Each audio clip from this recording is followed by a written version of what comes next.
யாழ்ப்பாணத்தில் ஒரு building main ரோட்டில் கட்டணும். அப்போ கட்டும்போது என் மகன் சிங்கப்பூரில் இருந்தேன். அப்போ கட்டுறதுக்கு காசு இல்லைன்னு சொல்லிட்டு என்னோடய சேமிப்பு என் நகை எல்லாத்தையும் வாங்கிட்டாரு, கொடுத்துட்டேன். கட்டி துறப்பு விழா வச்சோம்.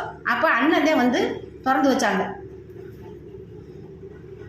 அண்ணன் வந்து அழகிரி அண்ணன் வந்து திறந்து வச்சாங்க. திறந்து வச்சுட்டு நல்லா தான் போய்கிட்டு இருந்துச்சு. போய்கிட்டு இருக்கும்போதே என்ன செஞ்சிட்டாரு, வேறு மாதிரி பிஸ்னஸ் பண்ண ஆரம்பிச்சிட்டாரு. வேறு மாதிரி பிஸ்னஸ் பண்ண சொன்னேன் கேட்கல, என்னை அடித்து டார்ச்சர் பண்ண ஆரம்பிச்சிட்டாரு. அடித்து டார்ச்சர் பண்ணவும் அதோட நான் என்ன செஞ்சேன், அண்ணன்ட்ட ஃபோனை பண்ணி சொல்லிவிட்டேன், அண்ணன் இந்த மாதிரி பண்ணுறாருன்னேன்னு சொல்லி. அவர் கூப்பிட்டு வான் பண்ணி விட்டுட்டார். வீட்டில் வந்து என்னை ரொம்ப டார்ச்சர், ஏன் நீ அண்ணன்ட்ட சொன்னேன் அப்படின்னு சொல்லி என்னை அடித்து சித்திரவதை, ரத்தம் வடியும். பிள்ளை காலேஜ் படிச்சிருந்துச்சு, கடைசி பிள்ளை. அது காலேஜ்லேருந்து வந்து ஏன் இப்படி அடிக்கிறீங்கன்னு கேட்டதுக்கு கத்தி எடுத்து குத்தி விட்டார். அந்த பிள்ளைய கையில் குத்தி ரத்த காடு ஓடுது. நான் போய் கமிஷன் ஆஃபீஸில் கம்ப்ளைண்ட் பண்ணிட்டேன். கம்ப்ளைண்ட் பண்ணோடனே வீட்டை விட்டு ஓடி போயிட்டார். ஓடி போய் பண்ணின சித்திரவதை கொஞ்சம் இல்லை, ஜெயிலு ஒன்றுக்கு தான் நானும் என் பிள்ளையும் போகலை.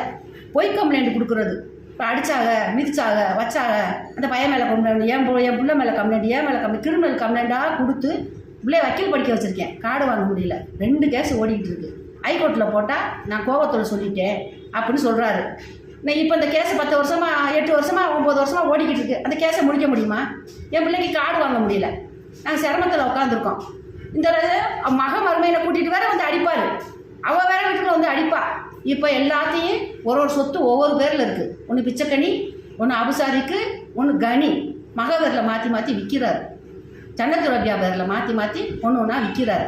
ஒரிஜினல் டாக்குமெண்ட் என்கிட்ட இருக்குன்னு சொல்லி என்னை வந்து ஹைகோர்ட்டில் மிஸ்ஸிங் சர்டிஃபிகேட் வந்து கேன்சல் ஆர்டர் பண்ண சொல்லி அந்த ஆர்டர் நான் வச்சுருக்கேன். அந்த ஆர்டர் இருந்துமே இந்த மாதிரி பண்ணுறாரு. பத்திரம் வந்து என்கிட்ட இருக்குது, தொலைஞ்சு போச்சுன்னு சொல்லி அண்ணாநகர் ஸ்டேஷனில் வந்து மிஸ்ஸிங் சர்டிஃபிகேட் எடுத்து வச்சுருந்தாரு. நாங்கள் ஹைகோர்ட்டில் போட்டு கேன்சல் ஆர்டர் வாங்கி நாங்கள் வச்சுருக்கோம். அந்த ஆர்டர் வாங்கி வச்சுமே இப்போ சன்னத்துரபியா பேரில் மாற்றி ஒன்று விற்கிறாரு. அந்த மிஸ்ஸிங் சர்டிஃபிகேட்டை வச்சு சன்னத்துரபியா பேரில் மாற்றி விற்கிறாரு. குடியிருக்கிற வீட்டையும் எழுதி வாங்கிட்டு விட்டாங்க. 10 வருஷமாக நடக்குது கோர்ட்டில் கேஸு.